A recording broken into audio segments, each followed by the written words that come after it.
Hello and welcome to Upstack America's Oracle EBS Financials Functional Training. My name is Bob and I'm the lead senior consultant for Upstack America. And with me today I have Victor, who is also a senior consultant.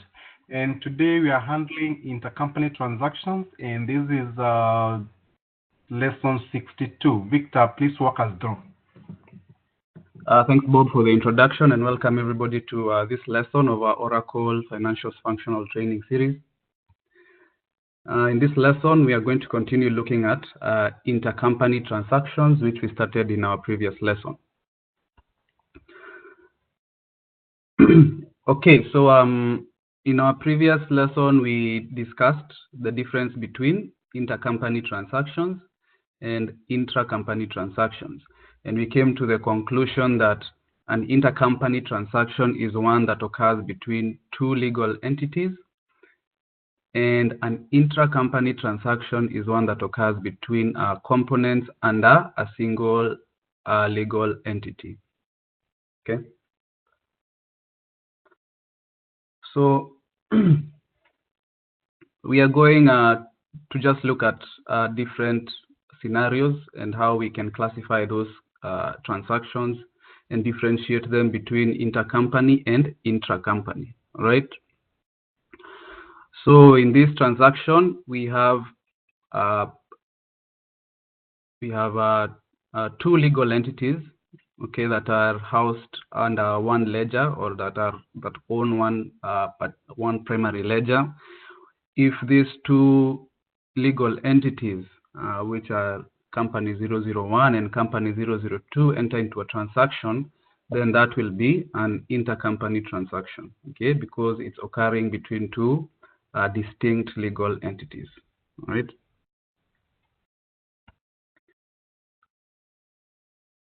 In this other example, we have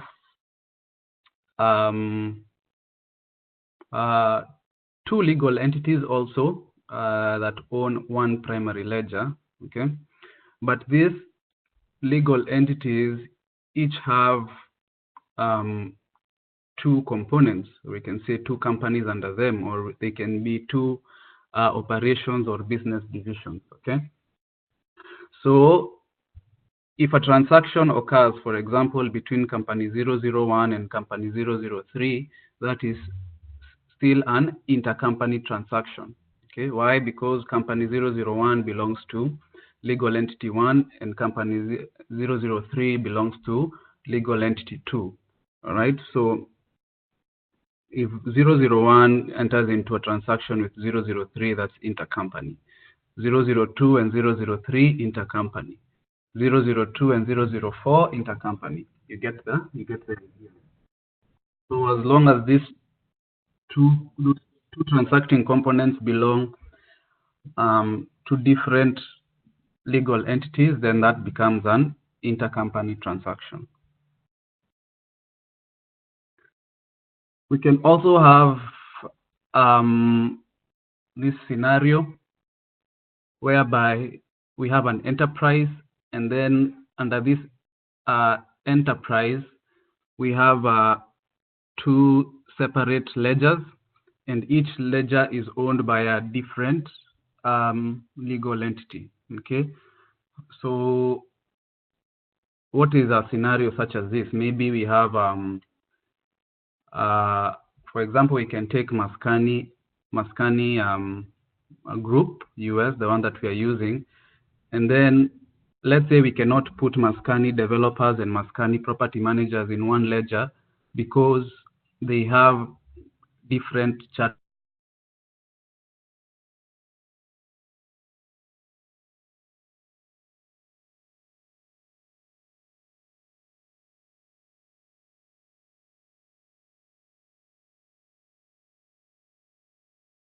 of accounts, but either way, if any of these two components belonging to the two different legal entities enter into a transaction, then that is an intercompany transaction. Why? Because the main idea is that when a transaction occurs between two legal entities under the same enterprise, that's an intercompany transaction, okay? So 01 and 03 intercompany, and so on.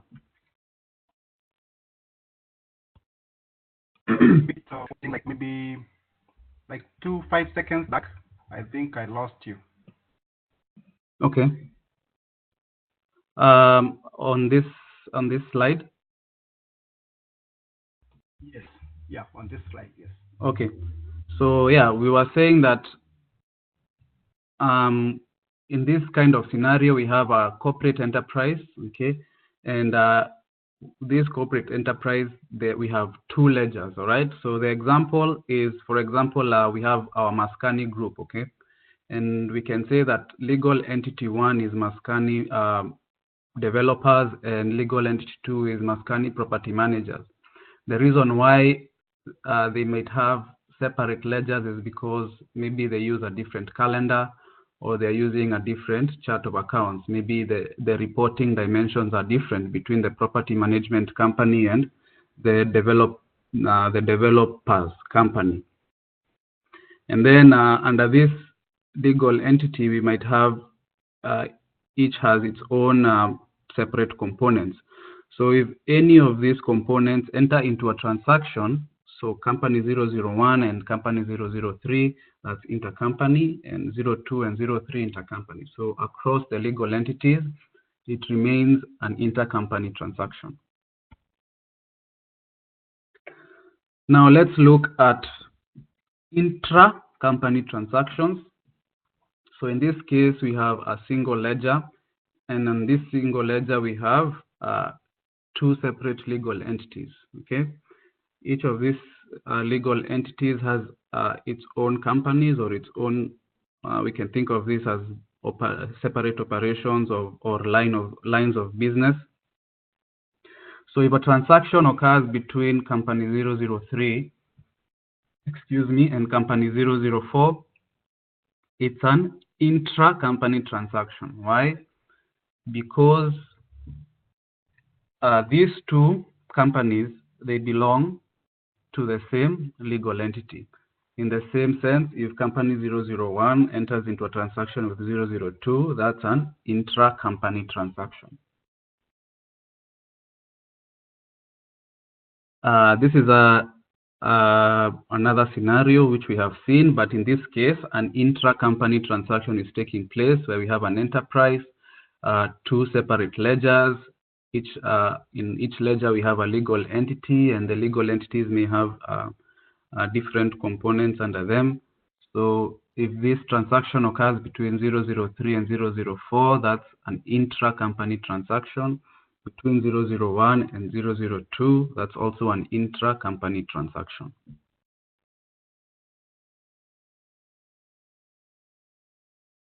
Okay, we have another scenario which is called no legal context scenario. And in this case, we have a situation whereby we have not defined any legal entities. Okay, so that's what it means. We have no legal context. In fact, right now, what we have in our setup, because we haven't created any legal entities, we can say that we have no legal context in our primary ledger setup. But Oracle still allows you to define intra-company balancing rules for this kind of setup. So when we go to do it, we will see an option where we can define intra-company balancing rules for this kind of setup where we have no legal context. This case might occur if we are not using any subledger modules or such as the AP, AR, or the EB tax. Because once you start using those subledger modules, then it means that those components are entering into transactions with external entities, and in that case, then they have to have some legal recognition. But Oracle also allows you to use this no legal context situation and to define intracompany balancing rules. So in that case, then we can have this as an intra-company transaction. So what is the purpose of intra-company balancing? The purpose of setting up intra-company balancing rules is because when an intra-company transactions occur, then users sometimes will enter journals that are not balanced as per the balancing segment values, okay, whatever the balancing segment is. So the reason why we set up intra-company balancing rules, right, is so that when journals which are not balanced by the balancing segment are entered, then the system automatically produces the balancing lines. Okay, what do I mean when I say this? So for example, in this scenario, this is an intra-company transaction, okay, where we have two companies under the same legal entity entering into a transaction. So you might have a transaction that has been entered like this, okay, where we have a credit line for company 01, okay, this is the revenue account, and we have a debit line for company 02. So a user might enter a transaction like this. Now this could be one single journal, okay? But now we know that each journal has to be balanced by the balancing segment values, okay?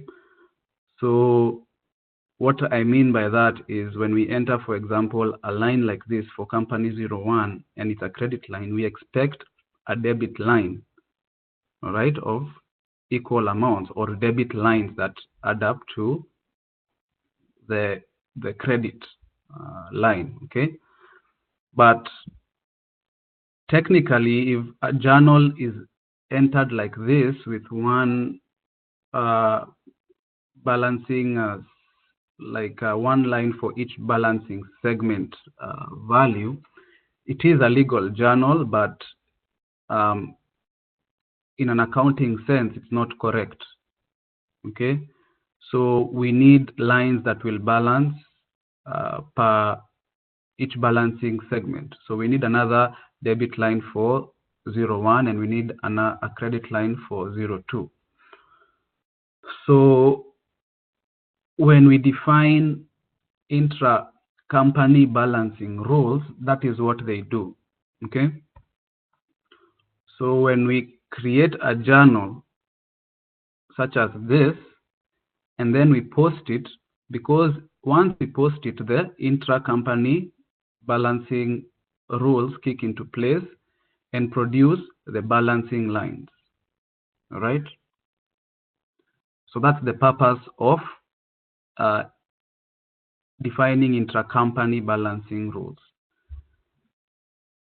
We can have situations, so this does not always have to be the case, because you can have a case where users enter all the necessary correct lines manually, okay? So if a user enters a journal and it's balanced, so they enter both the credit line and the debit line for this side, and the debit line and the credit line for this side, then there's really no need for intra-company balancing rules. But in the situation whereby users are entering journals such as this, which are not balanced, then we can define intra-company balancing rules to produce the balancing lines. So that is the purpose of intra-company balancing rules. That's why we define them.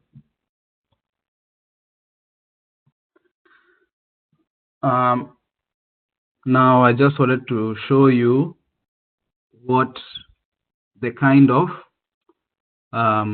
scenario we are going to have in our case. Okay. So we have created our Maskani primary ledger, all right? But we have not yet defined any legal context. We have not yet created legal entities.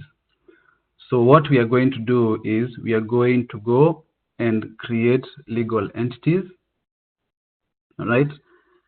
And one legal entity is going to be Maskani Developers, and the other legal entity is going to be Maskani Property Management.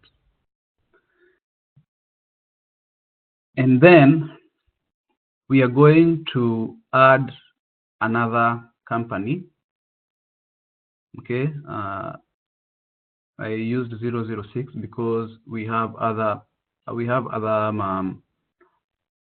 companies from our consolidation, if you remember, from Gitao Enterprise, and they are going from 03, 04, and 05. So the next one we are going to create is going to be 006. So basically what we are going to do is we are going to go and add another like value in our balancing segment, which is our company segment. Once we create that new company, we are going to assign it to one of the legal entities. So for example, if this is Maskani Property Managers, okay, we can have it as the legal entity, the one that is registered with the government, and then Maskani Property Managers can have two companies or two business divisions. Okay, so we can have maybe the property management side, and then maybe we can have another company that is a landscaping company or something like that. So it's basically two business divisions under the same legal entity. All right. So when these two components enter into a transaction, then that is going to be an intra-company transaction because it's occurring between two components under the same legal entity. So this is the kind of setup that we are going to have. So we are going to go and add a new company in our company segment or value set and our company segment.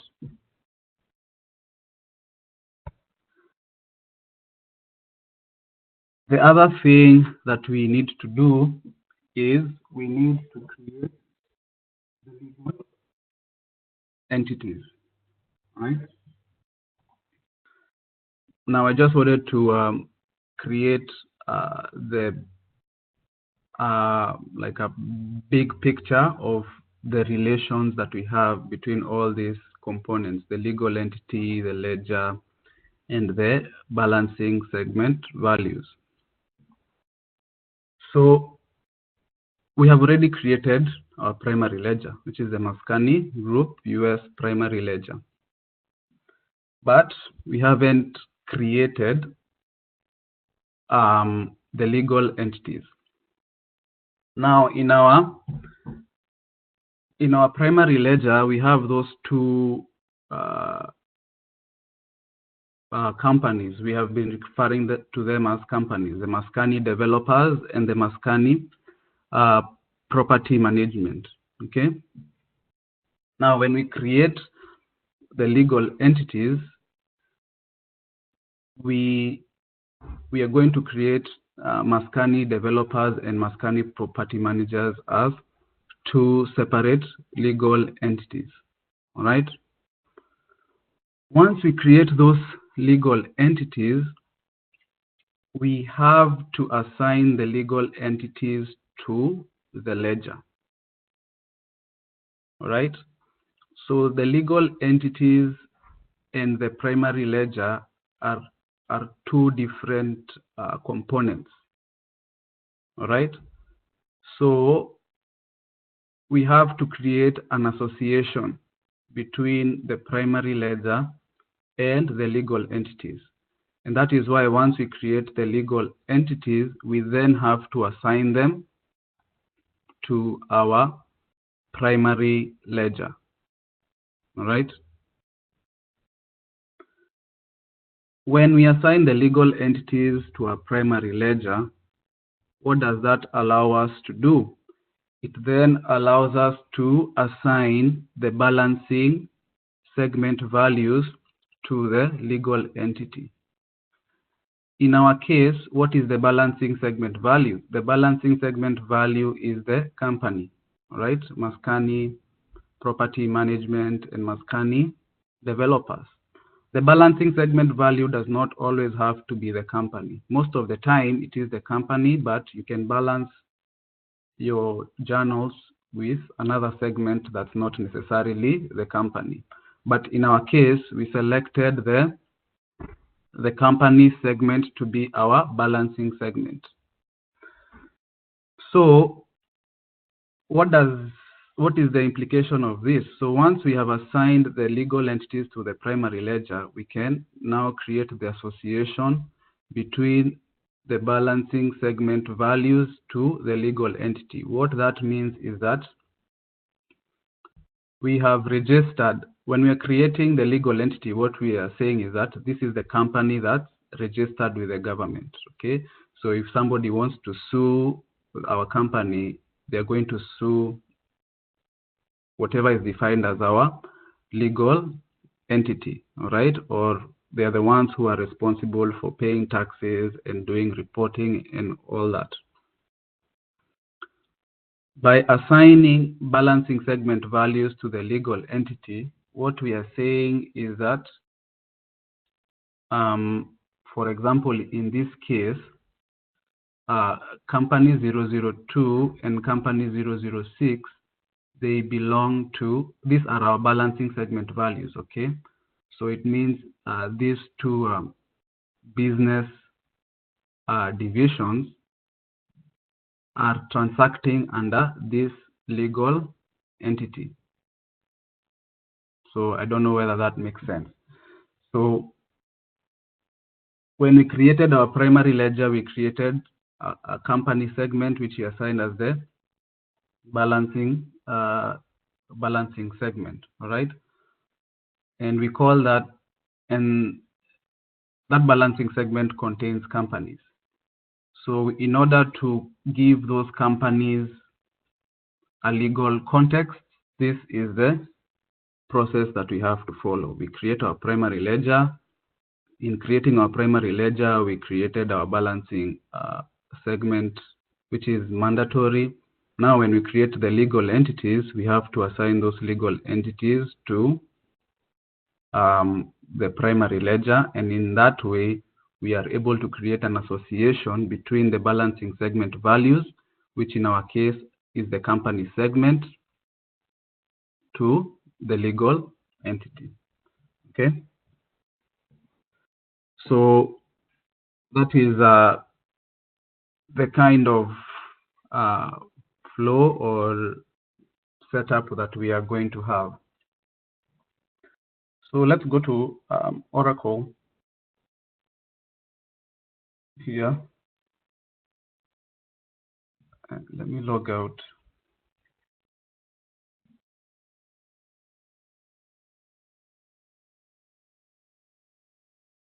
I'm going to go to Maskani Group GL super user, and then I'm going to go to my values.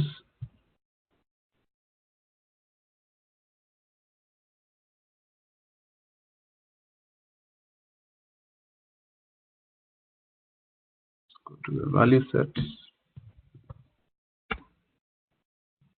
So these are our value sets. I'm going to go to Maskani Group company. So these are the companies that we have in our value set, right? We have Maskani Developers, we have Maskani Property Managers, we have Getao Hardware, Getao Builders, and Getao Designs. Okay, so what we are going to do is we can add another company in our value set, and we're going to give it the value as 006, right? And we can call this Maskani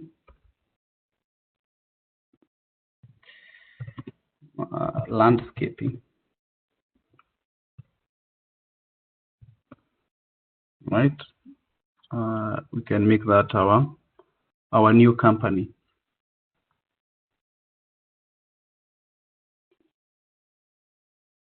So now we have a new company, all right?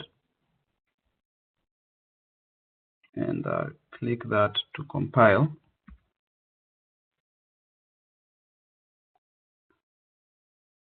So we have done this, okay? Now what we need to do is create the legal entities, all right? Once we create the legal entities, we are going to assign them to the ledger, and then now we can create this association, right, to the legal entity between the balancing segment values. So let's take a small break.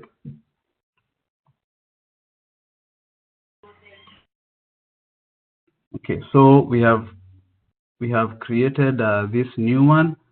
So what we are going to do now is we are going to go and create legal entities, right?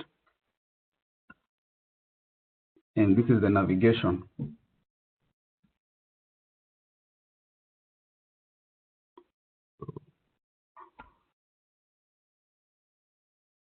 Setup,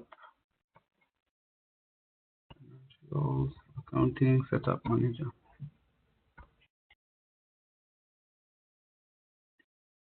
So when you come to this page, you have the accounting setup page, and you have this legal entities tab. So you can click on this legal entities tab. If you already have a legal entity, you can search here, but what we want to do is we want to create a legal entity. So select this option, create legal entity. All right. So this is the page you get when you select that option. You can, our legal entity is based in the United States, right?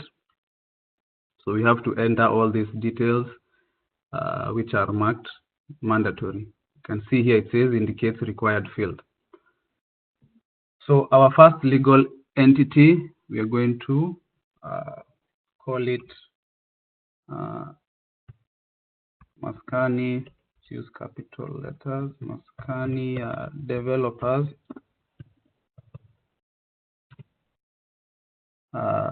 legal entity. All right, so that's the name of the legal entity in the system. Organization name is now the actual name of the company, one that appears in the government registry. All right, so we can just call this Maskani Developers.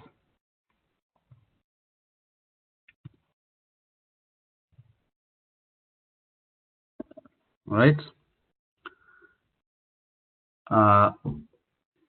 We can have this legal entity identifier. You can enter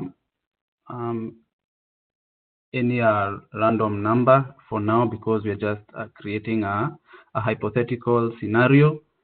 So let's say this is Maskani 0011. Okay, and then this is a tax identification number. We can also enter a random number for now, since we are doing a test.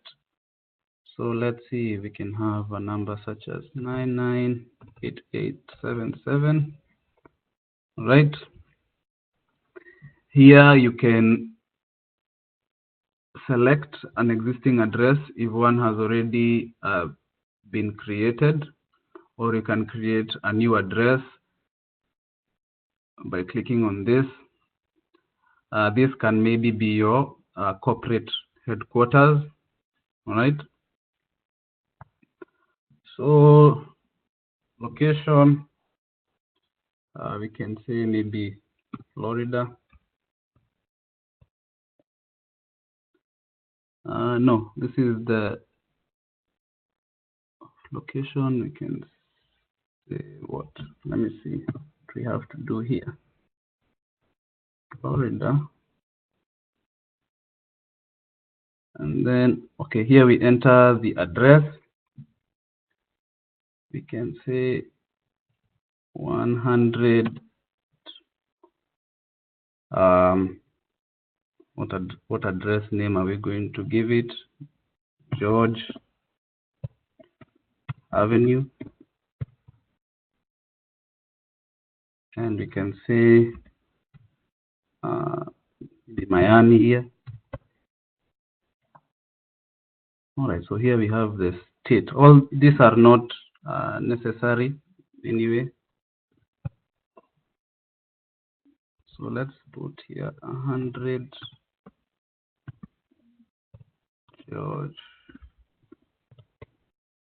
Avenue. And that's enough details, okay? And we can say apply. See whether it allows us. So it says you have successfully created a new legal entity, Maskani Developers Legal Entity, right? Now let's create another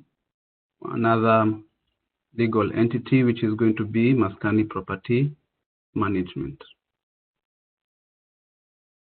And the legal entity name, you can call it Maskani Property Management legal entity. And we can call this Maskani Property Management.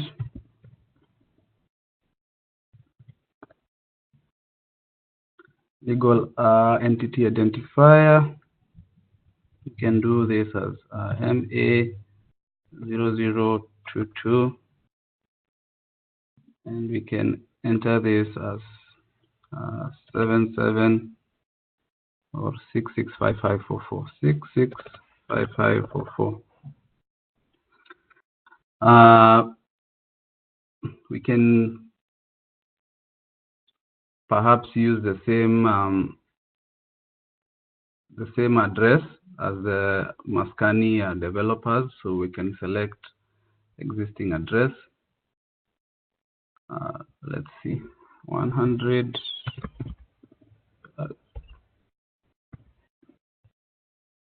George.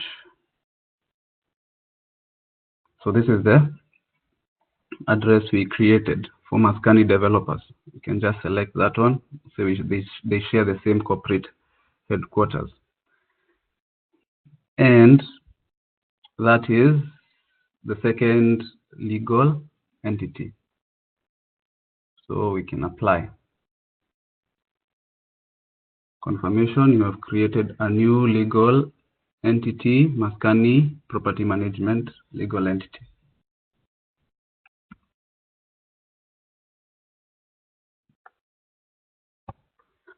So we have created this part and this part, right?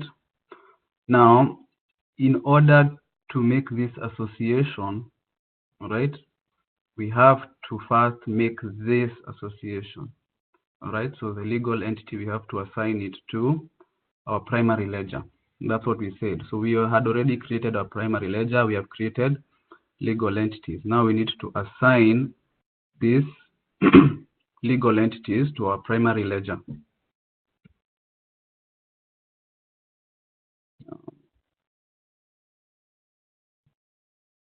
We can return to this accounting setups page, and here we can search for our ledger,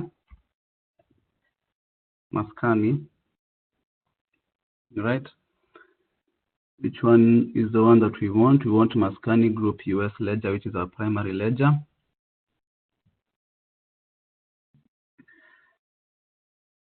And at the top here, you have this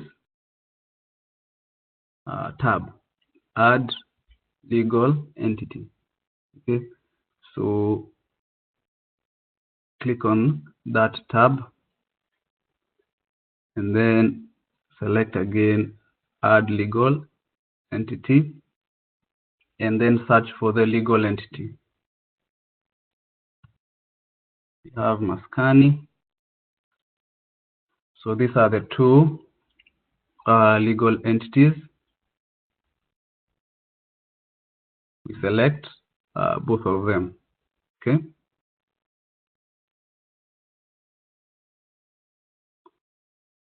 So our legal entities, once we click on apply, are going to be associated with our primary ledger.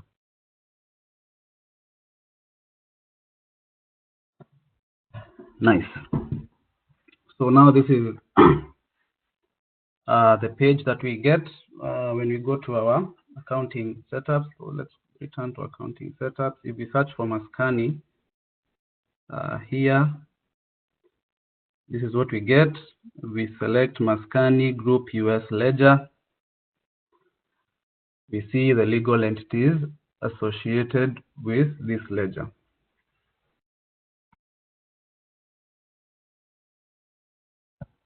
So now we have this and this. We have associated two legal entities with our primary ledger. Because of that, now we are able to make this connection between the legal entities and the balancing segment values, which in our case are the company, is also the company segment, right?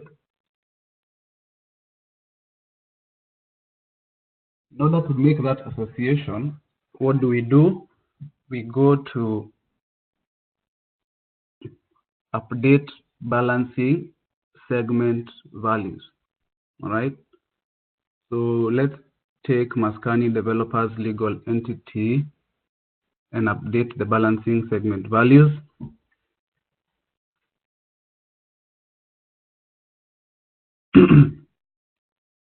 So we have the value set from where we are going to choose the balancing segment values, which is Maskani Group Company. That's what we want. And add balancing segment value. If we just click on this go, we will see all the balancing segment values which are unassigned to a legal entity, okay? So we want Maskani, the legal entity we are doing this for is Maskani Developers. So we want this Maskani Developers value to be associated with that legal entity, okay? Select. You can also specify the date which this will be effective. We don't want to do that, and you're just going to select apply. And you can see it has been updated here. So the balancing segment Maskani Developers is associated with this legal entity. Let's do the same for Maskani Property Management. Update balancing segment values. That's the value set that we want to choose from. How does the system know that this is the value set? Because we have specified that this value set is under the company segment, and the segment qualifier we have assigned to that when we are creating a primary ledger is that is the balancing segment, okay? So add balancing segment value, select go. Now, if you check here, you can see that 001 is unavailable because it's already been assigned to the other legal entity. So it's not available for selection. So in this legal entity, we want to have both Maskani property managers, all right, and Maskani landscaping. Okay. So we want these two to be under Maskani property management legal entity. So they're basically like two different companies or two different business divisions. So we have property management line of business and we have another line of business that does landscaping. Okay. So select those two. You can also select the effective dates, but we don't want to do that, and select apply. Okay. And that is complete. So you can come here and view the details of your legal entity. You can see the name, the organization name, and all the numbers, the address. All right. So now we are good.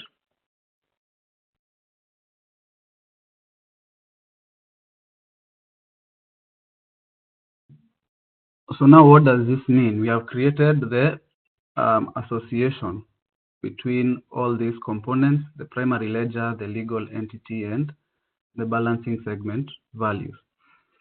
What this means is that if we enter an intra-company transaction between 002 and 006, then the system will know that this is an intra-company transaction because it's occurring between two components under the same legal entity.